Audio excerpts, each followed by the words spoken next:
बच्चों, तो आज हम लोग मैथ्स में थर्ड चैप्टर कंटिन्यू करें, जो चैप्टर का नाम है ना pair of linear equations in two variables. देखो, कल हमने pair of linear equation in two variable इसका मीनिंग समझा था। और इसमें कैसे सॉल्व करना है उसके अलग अलग मेथड के नाम समझे थे, जिसमें से पहली मेथड हमने शुरू की थी वो थी सब्स्टिट्यूशन मेथड। देखा था ना कल, सब्स्टिट्यूशन मेथड के दो सम्स हमने देखे थे, आज हम लोग वो कंटिन्यू करेंगे। एक्सरसाइज 3.3 हमने शुरू की थी कि पहले सब्स्टिट्यूशन मेथड करते हैं। एक्सरसाइज 3.3 में क्वेश्चन नंबर 1 जो था कि solve the following pair of linear equations by the substitution method, उसमें हमने दो सम किए थे। अब उसमें क्वेश्चन नंबर 3 से शुरुआत करें, वही सब्स्टिट्यूशन मेथड से। अब ये जो क्वेश्चन नंबर 3 है ना, इसमें थोड़ा ध्यान देना, ठीक है। ये थोड़ा सा लॉजिकल है, थोड़ा समझना है इसमें। जैसे कि क्वेश्चन दिया हुआ है 3x minus Y equal to 3 and दूसरा दिया हुआ है 9x minus 3y equal to 9। अब इसमें जैसे सब्स्टिट्यूशन मेथड करते हैं वैसे ही हम लोग कंटिन्यू करें कि सबसे पहले पहली इक्वेशन लेंगे कि फ्रॉम इक्वेशन 1। पहली इक्वेशन से ये जो इक्वेशन है 3x minus Y equal to 3, इस पर से x या y कोई भी एक वैल्यू बनाए, किसी की भी वैल्यू बनाए। जैसे मैंने इसमें y की वैल्यू बनाई, आप x की भी वैल्यू बना सकते हो। x की वैल्यू कैसे बन सकती है कि माइनस वाई इस साइड जाएगा तो प्लस वाई होगा, और फिर ये जो 3 है वो 3 डिवाइड में आ जाएगा, बराबर ना। और y की वैल्यू बनानी हो तो वो इजी हो जाएगा, ये माइनस वाई है, माइनस वाई यहाँ गया तो प्लस वाई, और ये प्लस 3 यहाँ पे आया तो माइनस 3। मतलब कि ये y इक्वल टू हो जाएगा 3x माइनस 3। y की वैल्यू क्या बन जाएगी 3x माइनस 3। ये y की वैल्यू बन गई ना, उसे इक्वेशन 3 कहा हमने। और ये जो वैल्यू मिली वो वैल्यू हम लोग किस में लिखते हैं फिर, इक्वेशन 2 में। इक्वेशन 1 से जो वैल्यू बनाई उसे इक्वेशन 2 में रखें कि putting the value of y in equation 2, बराबर। तो जो सेकेंड इक्वेशन है ना 9x minus 3y equal to 9, उसमें 9x वही माइनस 3 और y की जगह पे क्या लिखेंगे 3x माइनस 3। 3y तो 3 तो वही रहेगा, y की जगह पे ब्रैकेट में 3x माइनस 3 इक्वल टू 9।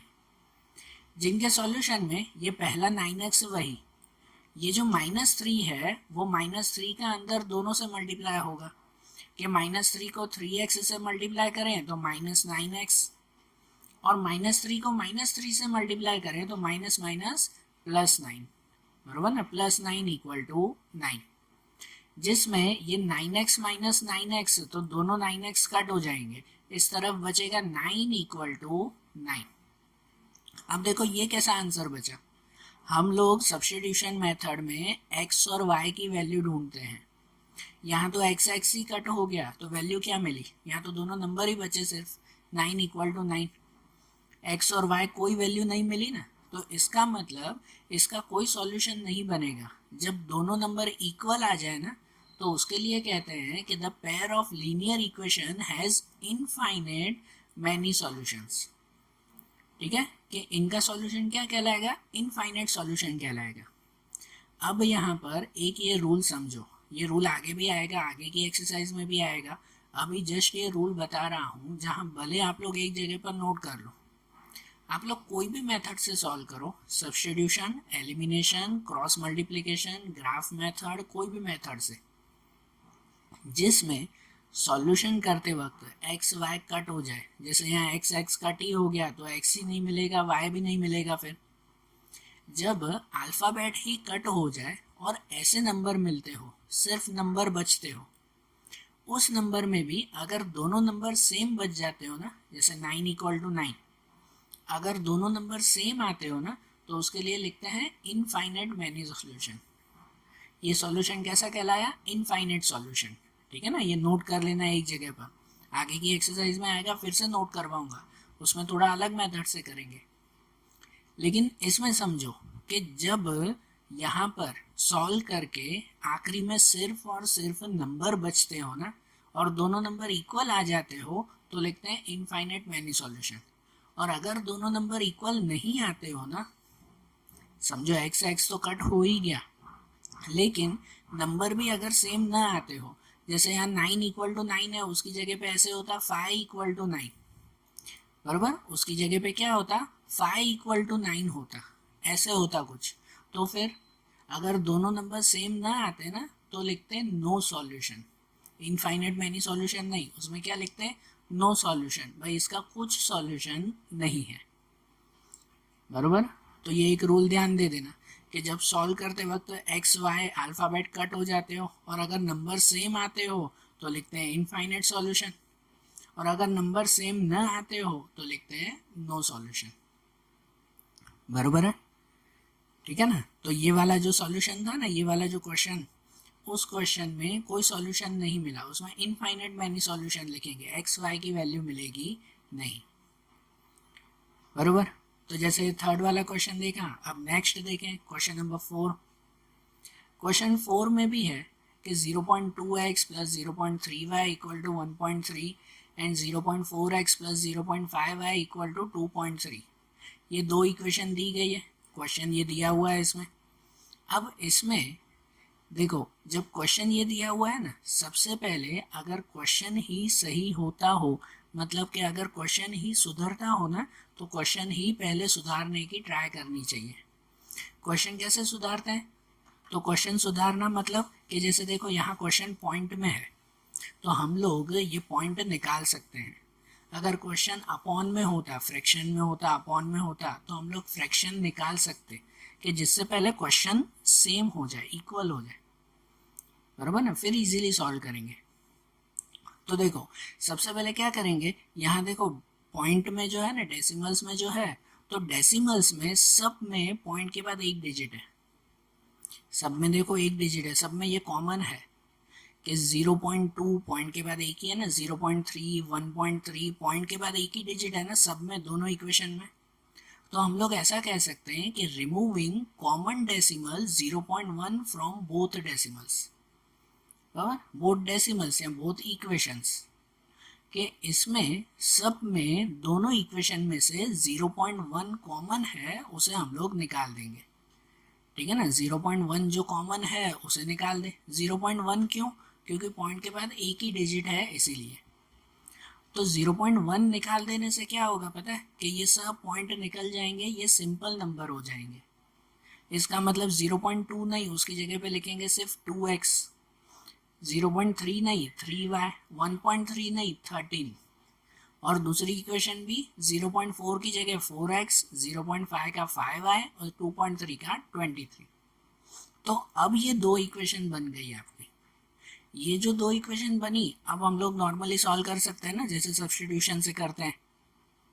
तो देखो अब इसको सॉल्व कैसे करेंगे, वही कि सबसे पहले पहली इक्वेशन से हम लोग इक्वेशन बनाए, बराबर ना, एक्स या वाई की वैल्यू सपोज करें कि जैसे फर्स्ट इक्वेशन है 2x plus 3y equal to 13, जिसमें अगर हम लोग x की वैल्यू सपोज करें तो y को वहाँ ले जाएंगे, मीन्स के 2x equal to 13 minus 3y, ये प्लस 3y वो वहाँ जाएगा तो क्या हो जाएगा -3y।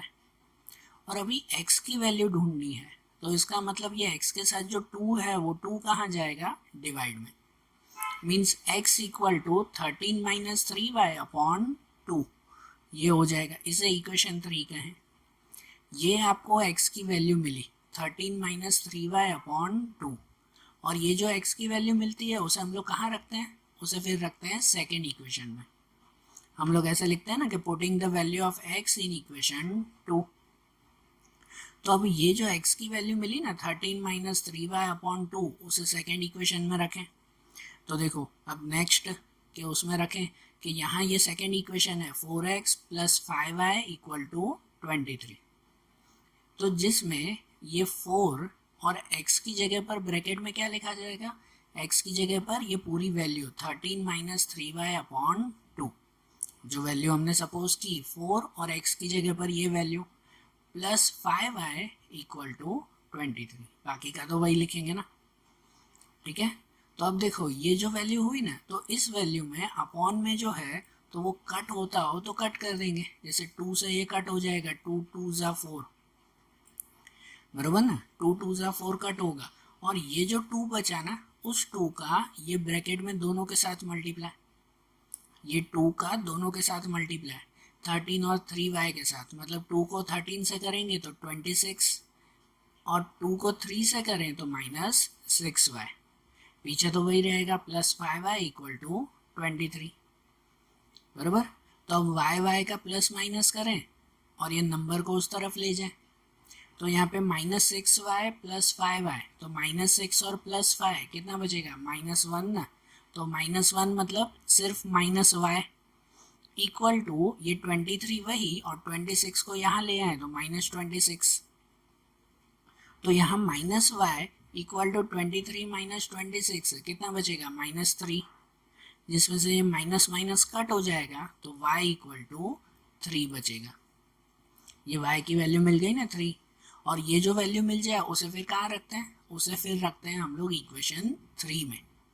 इक्वेशन 3 में इसे रखेंगे ना कि putting this value of y in equation 3, तो इक्वेशन 3 क्या थी हमारी, x equal to 13 - 3y upon 2, ये सपोज किया था ना हमने, ये इक्वेशन 3 सपोज की थी, जिसमें ये y की प्लेस पर हम लोग 3 रखेंगे, मीन्स x इक्वल टू 13 - 3 और y की प्लेस पर 3 अपॉन 2, तो क्या हो जाएगा x इक्वल टू ये 13 और 3 3 ज़ा कितना होगा 9, 3 3 ज़ा 9 ना, तो 13 - 9 वो कितना बचेगा 4 बचेगा, सही बात है कि नहीं। 13 माइनस ये 3 3, तो 3 3 ज़ा 9, 13 - 3 13 - 9 4, 4 अपॉन 2, और 4 डिवाइड बाई 2 कितना बचेगा 2 बचेगा, मीन्स y की वैल्यू 3 और x की वैल्यू 2 वो मिल गई ना, तो नीचे सॉल्यूशन लिख सकते हैं कि solution x equal to 2 and y equal to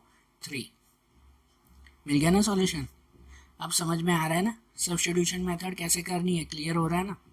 अब नेक्स्ट देखें क्वेश्चन नंबर 5, देखो बेटा फिर से बोल रहा हूँ कि इसमें जो भी ये क्वेश्चंस है ना उसे एक एक क्वेश्चन पहले वीडियो में देखकर वीडियो पॉज करो और पहले बुक में वो क्वेश्चन सॉल्व कर लो।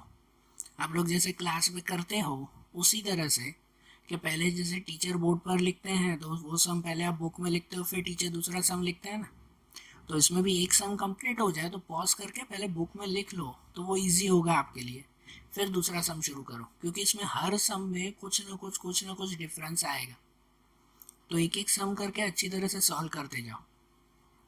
अब देखो, अब क्वेश्चन नंबर 5 है कि क्वेश्चन 5 में यहाँ पर दिया हुआ है √2x + √3y equal to 0 and √3x - √8y equal to 0, ये दो इक्वेशन है।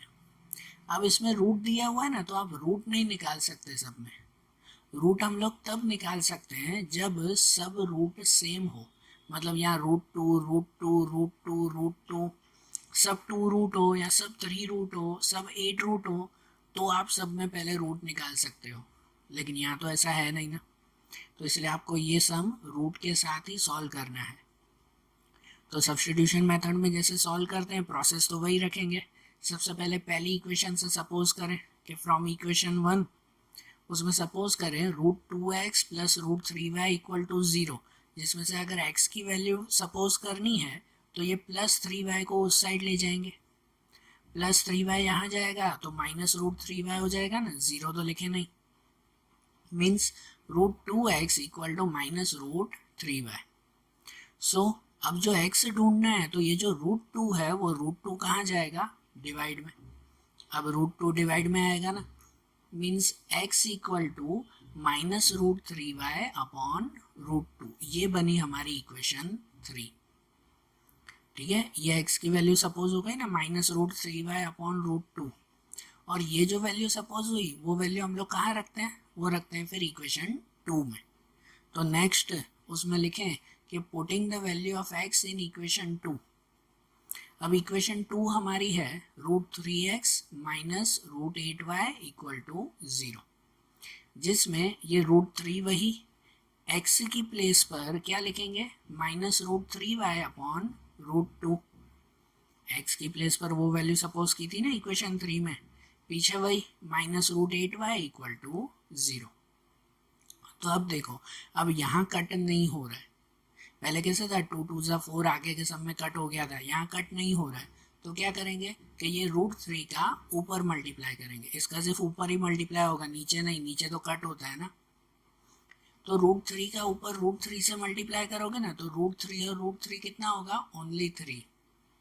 √3 और √3 दोनों सेम रूट है तो रूट कट हो जाएगा, सिर्फ 3 बचेगा, मतलब यहाँ बचेगा सिर्फ -3y, माइनस तो रहेगा ही ना, -3y अपॉन में √2, पीछे ये -√8y इक्वल टू 0।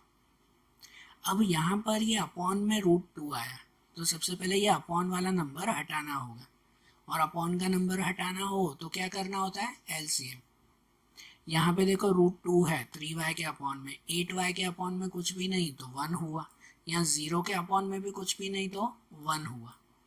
तो ये √2 और 1 का एलसीएम कितना, √2 ही रहेगा ना, टेकिंग एलसीएम एज √2। √2 और 1 का एलसीएम √2 ही रहेगा, तो इसका मतलब ये √2 है ना, तो उसको तो 1 से ही मल्टीप्लाई करेंगे, मतलब 1 से मल्टीप्लाई मतलब ये 3y ही रहेगा। ये जो 1 है उसको √2 बनाने के लिए √2 से मल्टीप्लाई करना होगा, ये 1 को फिर √2 से मल्टीप्लाई करेंगे ना, पता है ना, ये तो एलसीएम कैसे करते हैं कि ये √2 से मल्टीप्लाई, इसका मतलब इसको भी √2 से मल्टीप्लाई, और यहाँ पे भी 1 है तो इसको भी √2 से मल्टीप्लाई। तो ये जो √8 है उसको √2 से मल्टीप्लाई करेंगे ना, तो देखो रफ में कि √8 को √8 मल्टीप्लाई √2 अगर करें, √8 मल्टीप्लाई √2, है ना, ठीक है, ये हैंडराइटिंग थोड़ी ऐसी है लेकिन समझना कि √8 और √2, तो देखो दोनों रूट का मल्टीप्लाई करेंगे ना तो नंबर का होगा मल्टीप्लाई, 8 2 ज़ा 16, मतलब वो हो जाएगा √16, कितना हो जाएगा, √16 होगा, और √16 तो 16 का रूट निकलता है, 16 का रूट कितना होता है फिर 4, मतलब कि √8 और √2 का मल्टीप्लाई करेंगे ना तो फाइनल आंसर 4 मिलेगा हमें, समझे रफ में। तो इसका मतलब क्या करेंगे, देखो ये पहला नंबर 3y तो वही लिखेंगे -3y, ये -√8y को √2 से मल्टीप्लाई किया तो आंसर क्या मिलेगा, -4y, 4 बचेगा ना, पीछे y तो रखेंगे ही, 4 बचेगा। और ये 0 को √2 से मल्टीप्लाई करेंगे तो 0 को √2 से मल्टीप्लाई करो तो 0 ही रहेगा उसमें, तो बराबर। तो देखो ये मिला ना, -3y -4y इक्वल टू 0, ये नेक्स्ट स्टेप, जिसमें ये -3y और -4y कितना होगा, -7y इक्वल टू 0, जिसमें अगर ये y फाइंड करना है तो ये -7 कहाँ जाएगा, डिवाइड में, मीन्स के y इक्वल टू 0 डिवाइड -7, और 0 डिवाइड -7 तो कितना बचेगा, 0 ही बचेगा, 0 को किसी से भी मल्टीप्लाई और डिवाइड करो 0 ही आएगा ना, तो y की वैल्यू कितनी मिल गई, 0 मिल गई। और ये जो y की वैल्यू मिले उसे फिर कहाँ रखते हैं हम लोग, इक्वेशन 3 में, कि putting this value of y in equation 3, ठीक है। तो इक्वेशन 3 हमने क्या सपोज किया था कि x equal to -√3y upon √2, जहाँ इस y की जगह पे क्या लिखेंगे, 0 लिखेंगे, तो x इक्वल टू -√3 और y की प्लेस पर 0 अपॉन 2। अब देखो ये 0 है यहाँ पर भी, तो 0 का 3 से मल्टीप्लाई करो या 2 से डिवाइड करो, 0 का किसी से भी मल्टीप्लाई या डिवाइड, क्या आंसर मिलेगा, 0 ही मिलेगा ना, मीन्स x इक्वल टू भी क्या मिलेगा, 0, x भी 0 और y भी 0, दोनों वैल्यू वही मिली। तो नीचे सॉल्यूशन लिख सकते हैं कि solution x equal to 0 and y equal to 0। तो ये रूट वाला था वो भी समझ में आया ना कैसे करना है, देखो मेथड वही करनी है सब्स्टिट्यूशन की, हर एक सम में ये थोड़ा थोड़ा चेंजेस आता जाएगा, ठीक है। अब ये सम भी कर लो तो फिर नेक्स्ट सम देखें।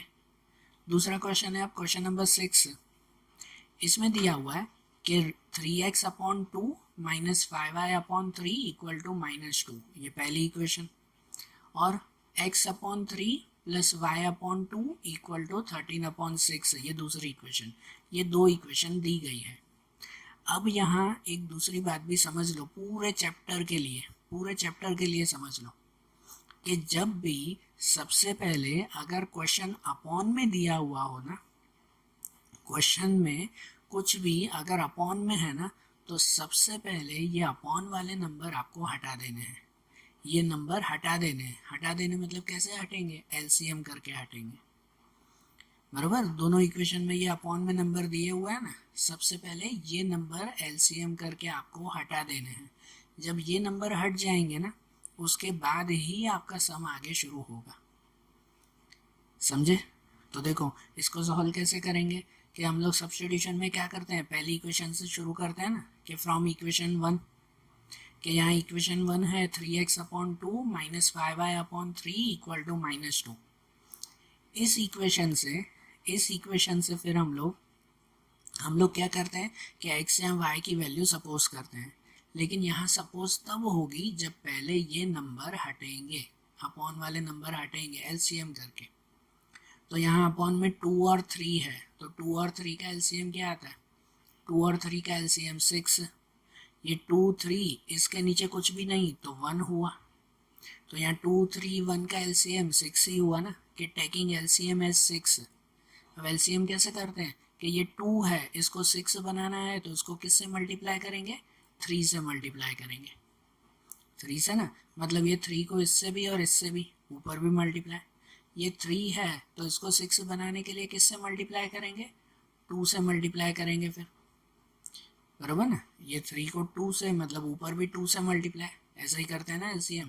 और ये 1 है, इसको 6 बनाने के लिए 6 से ही मल्टीप्लाई, इसको मतलब ऊपर भी 6 से मल्टीप्लाई। जब ये पूरा मल्टीप्लाई होगा ना, तो इसका मतलब फिर ये डिनोमिनेटर सब कट हो जाएंगे, क्योंकि जब बीच में इक्वल टू की साइन हो और इस साइड और उस साइड दोनों का साथ में एलसीएम करते हो ना, इक्वल टू हो, तो ही इस इक्वेशन में इस साइड और इस साइड, राइट हैंड और लेफ्ट हैंड दोनों साइड जब साथ में एलसीएम करते हो तो डिनोमिनेटर कट हो जाते हैं फिर, इसलिए तो ये हटाने के लिए ही तो एलसीएम कर रहे हैं। तो देखो पहले ये 3x को 3 से मल्टीप्लाई तो क्या हो जाएगा 9x, फिर ये 5y को 2 से मल्टीप्लाई, 2 से ना, 3 को 6 बनाना था तो 2 से, तो ऊपर भी 2 से मल्टीप्लाई, तो 5 को 2 से मल्टीप्लाई 10y, और ये 2 को 6 से मल्टीप्लाई तो 2 6 -12। तो अब ये आपकी प्रॉपर इक्वेशन बनी, ठीक है ना, अपॉन वाले नंबर हटा दिए, ये इक्वेशन बनी। अब इसमें से x या y की वैल्यू सपोज करें, जैसे अगर x की वैल्यू सपोज करनी हो तो ये 10y को वहाँ ले जाए, तो -10y इस साइड जाएगा तो क्या हो जाएगा +10y, मतलब 9x इक्वल टू, देखो 10y प्लस में आया ना इसलिए उसे पहले लिख दिया, आप भले पीछे भी लिख सकते हो -12 + 10y तो भी सही है, लेकिन 10y अल्फ़ाबेट प्लस में है तो उसे पहले लिख दिया हमने कि 9x इक्वल टू 10y - 12। और अब जो x सपोज करना है तो अब 9 डिवाइड में, means x equal to 10y - 12 upon 9। अब इसमें देखो, इसमें कभी ऐसे मत करना कि 9 और 12 को आप कट कर दो, फिर 3 3 से कट हो रहे हैं, नहीं, बीच में प्लस माइनस की साइन हो तो ऐसे कट नहीं करते। तो ये x की वैल्यू सपोज हो गई 10y - 12 अपॉन 9, इसे इक्वेशन 3। ये इक्वेशन 3 कहाँ रखते हैं हम लोग, सेकेंड इक्वेशन में। तो सेकेंड इक्वेशन में रखें ना, लेकिन पहले सेकेंड इक्वेशन को सॉल्व कर दें कि फ्रॉम इक्वेशन 2 हमारी सेकेंड इक्वेशन है x upon 3 y upon 2 equal to 13 upon 6। पहले इसमें भी एलसीएम करके डिनोमिनेटर हटा देना, तो यहाँ डिनोमिनेटर में 3 2 और 6 है, तो 3 2 और 6 का एलसीएम कितना होगा, उसका एलसीएम 6 ही होगा। एलसीएम कैसे करते हैं याद है कि नहीं, पहले के स्टैंडर्ड में आप लोग ऐसे करते थे ना एलसीएम, कि यहाँ पर 3 2 6 फिर उसका एलसीएम सॉल्व करते थे। तो ऐसे एलसीएम सॉल्व करो, 3 2 6 का एलसीएम कितना होगा 6 ही होगा। सो टेकिंग एलसीएम एज 6, तो यहाँ जो 3 है, 3 को अगर 6 बनाना हो तो किससे मल्टीप्लाई करेंगे, 2 से मल्टीप्लाई करेंगे। और ध्यान रखो इसको 2 से मतलब ऊपर x को भी 2 से मल्टीप्लाई करना होगा। फिर ये जो 2 है इसको अगर 6 बनाना है, एलसीएम 6 लिया है, तो 2 को 6 बनाना है तो उसको 3 से मल्टीप्लाई करेंगे, इसका मतलब ऊपर y को भी 3 से मल्टीप्लाई, और ये जो 6 है उसको 6 बनाना हो तो 1 से ही मल्टीप्लाई, इसका मतलब ऊपर 13 को भी 1 से मल्टीप्लाई। तो इक्वेशन क्या बन जाएगी, ये 2 को x से मल्टीप्लाई तो 2x, 3 को y से मल्टीप्लाई तो +3y, और 1 को 13 से मल्टीप्लाई तो 13। Means 2x plus 3y equal to 13। ये इक्वेशन बन गई ना। अब इस इक्वेशन में ये x की वैल्यू रखेंगे, बराबर ना। ये जो x की वैल्यू रखनी होती है ना वो यहाँ रखेंगे, ये ऊपर अपॉन वाले में नहीं। Means putting the value of x here, यहाँ अगर रखें 2x plus 3y equal to 13, तो देखो अब नेक्स्ट में कि putting the value of x here कि 2 और x की जगह पर लिखेंगे हम लोग 10y माइनस 12 अपॉन 9, ये x की वैल्यू सपोज की थी, प्लस 3y इक्वल टू 13, ऐसे हुआ ना। तो ये जो 2 है वो 2 का दोनों से मल्टीप्लाई, 2 को दोनों से मल्टीप्लाई करेंगे, तो 2 को अगर 10 से मल्टीप्लाई करेंगे तो 20y, और 2 को 12 से मल्टीप्लाई करें तो 24, पूरे अपॉन में 9 ही रहेगा। सही बात है ना, क्योंकि ये 2 को 9 से तो कट हो नहीं रहा, तो 9 वहीं रहेगा, प्लस 3y इक्वल टू 13। अब इसमें भी ये अपॉन में है तो सबसे पहले ये अपॉन वाला नंबर, ये डिनोमिनेटर हटाना होता है, और डिनोमिनेटर एक ही मेथड से हटता है, एलसीएम करके। हर सम में ऐसे हर स्टेप में जब भी डिनोमिनेटर हटाना है मतलब एलसीएम करना है। यहाँ 9 है, 3y के नीचे कुछ भी नहीं तो मतलब 1 है, और 13 के नीचे भी अगर कुछ नहीं है मीन्स 1 है। तो 9 और 1 का एलसीएम कितना होगा, 9 ही होगा ना। टेकिंग एलसीएम एज 9, तो 9 एलसीएम लेते हैं, तो ये जो 9 है उसको 9 बनाने के लिए 1 से ही मल्टीप्लाई, इसका मतलब ऊपर 20 और 24 इसको भी 1 से ही मल्टीप्लाई करेंगे। ये जो 1 है नीचे 1 है, इसको 9 बनाने के लिए 9 से मल्टीप्लाई, तो इसका मतलब ऊपर ये 3 को भी 9 से मल्टीप्लाई, समझ रहे हो। और ये जो 1 है नीचे यहाँ भी 1 है, तो इसको 9 बनाने के लिए 9 से ही मल्टीप्लाई, तो इसका मतलब ऊपर 13 को भी 9 से मल्टीप्लाई। तो क्या होगा कि ये इसको तो 1 से ही मल्टीप्लाई करना है, मतलब ये 20y माइनस 24 वो तो वही रहेगा, ठीक है ना, ये तो वही रहेगा। ये 3y को 9 से मल्टीप्लाई, तो 9 3 ज़ा 27y इक्वल टू 13 को भी 9 से मल्टीप्लाई, तो 13 9 ज़ा 117। यह है ना सॉल्यूशन।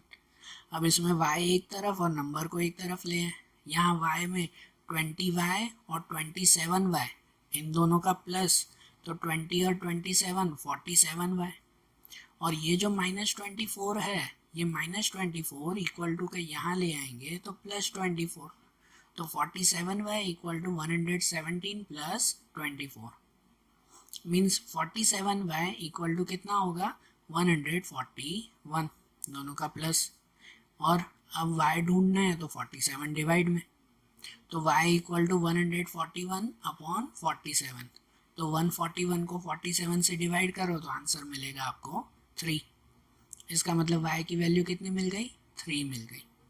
और ये जो y की वैल्यू मिलती है उसे फिर कहाँ रखते हैं हम लोग, इक्वेशन 3 में। इक्वेशन 3 में रखे ना, कि putting this value of y in equation 3, so x equal to 10y minus 12 upon 9, ये इक्वेशन 3 हमने सपोज की थी ना, जिसमें ये y की प्लेस पर क्या रखना है 3, मीन्स x इक्वल टू 10 और y की प्लेस पर 3 minus 12 upon 9, so x equal to, अब देखो इसका सॉल्यूशन कैसे कि 10 3 ज़ा 30 और 30 माइनस 12, 10 3 ज़ा 30 हो गया और 30 माइनस 12 18 हुआ, 18 अपॉन 9, ठीक है ना। ये डायरेक्ट सॉल्यूशन कर देंगे पहले कि 30 माइनस 12 18, 18 अपॉन 9, और 18 को 9 से डिवाइड करो तो क्या बचेगा 2 बचेगा, मतलब x की वैल्यू यहाँ 2 मिल गई, x और y दोनों की वैल्यू मिल गई ना। सॉल्यूशन लिख सकते हैं कि सॉल्यूशन में x equal to 2 and y equal to 3। अब समझ में आ रही है ना कि सब्स्टिट्यूशन मेथड कैसे करनी है। अब देखो इसी पर से ही हम लोग अब क्वेश्चन नंबर 2 देखें एक्सरसाइज का, ठीक है, एक्सरसाइज का सेकेंड क्वेश्चन। इसमें क्या दिया हुआ है कि solve 2x plus 3y equal to 11 and 2x minus 4y equal to 24, and hence find the value of m for which y equal to mx plus 3। इसमें क्या करना है कि पहले सॉल्व करना है, ये जो दो इक्वेशन आपको दी गई है उसे नॉर्मल जैसे सब्स्टिट्यूशन मेथड से सॉल्व करते हैं ना वैसे ही हमें सॉल्व करना है। होते हैं ना नॉर्मल सॉल्व, वैसे इसे सॉल्व करेंगे कि 2x plus 3y equal to 11 और 2x minus 4y equal to minus 24। ये सॉल्व करने से हमें x और y की वैल्यू मिलेगी ना, जो भी सॉल्व हुआ उस पर से क्या मिलेगा, x और y की वैल्यू मिलेगी। वो जो x और y की वैल्यू मिले ना, उसे फिर यहाँ रखना है इस इक्वेशन में, y equal to M X plus 3, जिसमें ये x और y, ये x ये y इसकी वैल्यू रखेंगे और उस पर से ये m ढूंढेंगे। मतलब इस सम में क्या है, एक स्टेप एक्स्ट्रा है कि पहले ये दो इक्वेशन से नॉर्मल जैसे सब्स्टिट्यूशन से ढूंढते हैं वैसे तो ढूंढेंगे ही, वो तो ढूंढेंगे x और y की वैल्यू, फिर वो x और y की वैल्यू यहाँ इस इक्वेशन में रखनी है जिस पर से फिर m की वैल्यू मिलेगी। ठीक है, तो देखो अब इसे सॉल्व करें कि सबसे पहले तो सब्स्टिट्यूशन से नॉर्मली हम लोग सॉल्व करें। दो इक्वेशन तो ये है ना क्वेश्चन में, 2x plus 3y equal to 11 and 2x minus 4y equal to minus 24। ये तो दो इक्वेशन दी गई है, उसे सॉल्व करते हैं नॉर्मली। सबसे पहले पहली इक्वेशन लेते हैं from equation 1, 2x plus 3y equal to 11।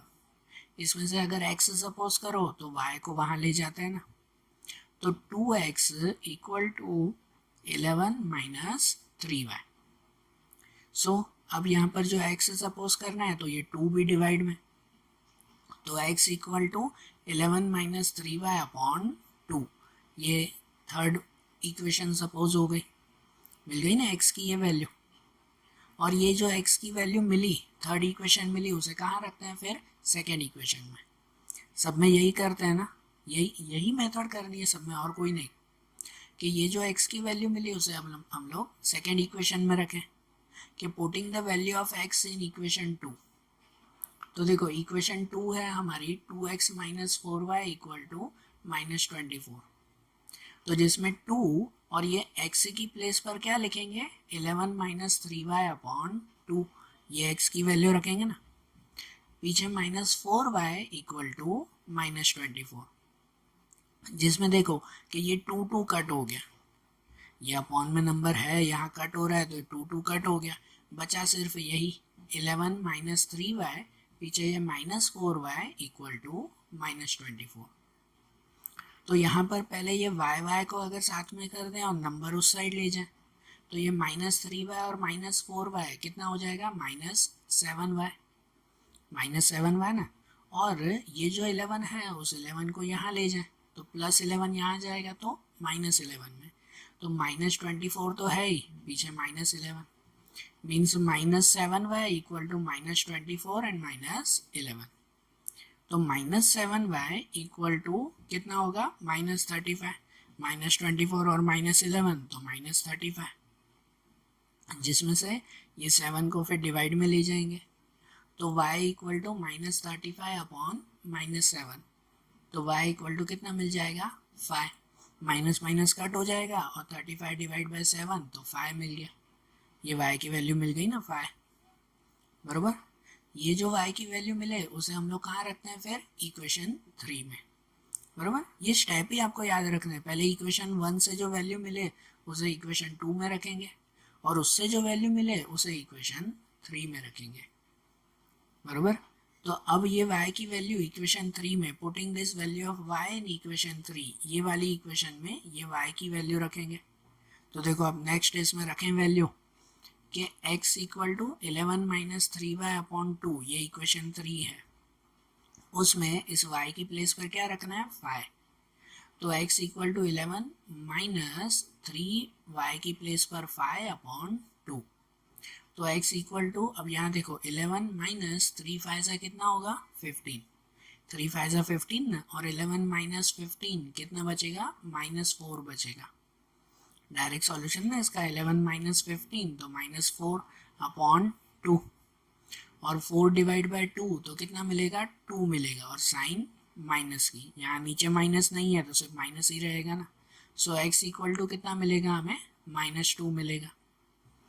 मतलब ये सॉल्यूशन मिल गया कि x की वैल्यू माइनस 2 और y की वैल्यू 5।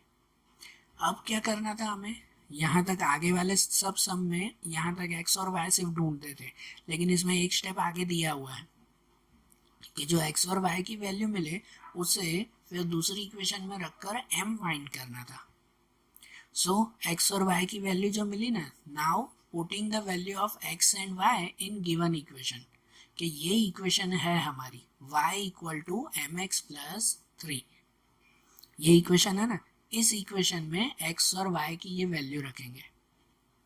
तो देखो इस इक्वेशन में ये y इक्वल टू, तो y की प्लेस पर क्या रखें, 5 रखें, इक्वल टू m, और x की जगह पर क्या रखेंगे, -2 प्लस 3, x और y की जगह पर ही वैल्यू रखी ना। अब देखो ये m और 2 तो यही रहेगा, ये जो +3 है वो +3 को नंबर के साथ कर देना यहाँ पर, तो ये 5 और +3 यहाँ ले आए तो -3, 5 माइनस 3 इक्वल टू यहाँ m मल्टीप्लाई 2, तो क्या हो जाएगा -2m, 5 minus 3 equal to -2m, तो 5 माइनस 3 कितना होगा, 2 होगा, 2 इक्वल टू -2m। और यहाँ जो m ढूंढना है तो ये 2 कहाँ जाएगा फिर, डिवाइड में, m ढूंढना है तो ये -2 डिवाइड में ना, मीन्स के m इक्वल टू ये 2 डिवाइड बाय -2, ठीक है, -2 डिवाइड में गया तो m इक्वल टू 2 डिवाइड -2, तो 2 डिवाइड -2 कितना होगा, -1, तो m इक्वल टू -1 मिल गया। x और y ढूंढना था, उसके बाद फिर m की वैल्यू भी ढूंढनी थी, तो ये m की वैल्यू भी मिल गई ना। समझ में आया ना ये सब, सब्स्टिट्यूशन मेथड कैसे करते हैं वो अब एकदम क्लियर हुआ। तो आज जैसे ये सम देखे ना सब्स्टिट्यूशन से, कल अब इसके प्रॉब्लम सम्स देखेंगे सब्स्टिट्यूशन मेथड से ही, प्रॉब्लम सम, जिसमें पहले इक्वेशन हमें बनानी है और फिर सॉल्व करना है। इसमें सब में इक्वेशन तैयार मिल रही थी, इक्वेशन 1, इक्वेशन 2, अब हमें इक्वेशंस बनानी है और फिर उसे सॉल्व करना है, ठीक है। तो अब कल के वीडियोस में हम लोग इसके प्रॉब्लम सम्स देखेंगे और नई मेथड देखेंगे, एलिमिनेशन मेथड, ठीक है। तो अब आगे के सम्स आगे के वीडियोस में। Okay, thank you.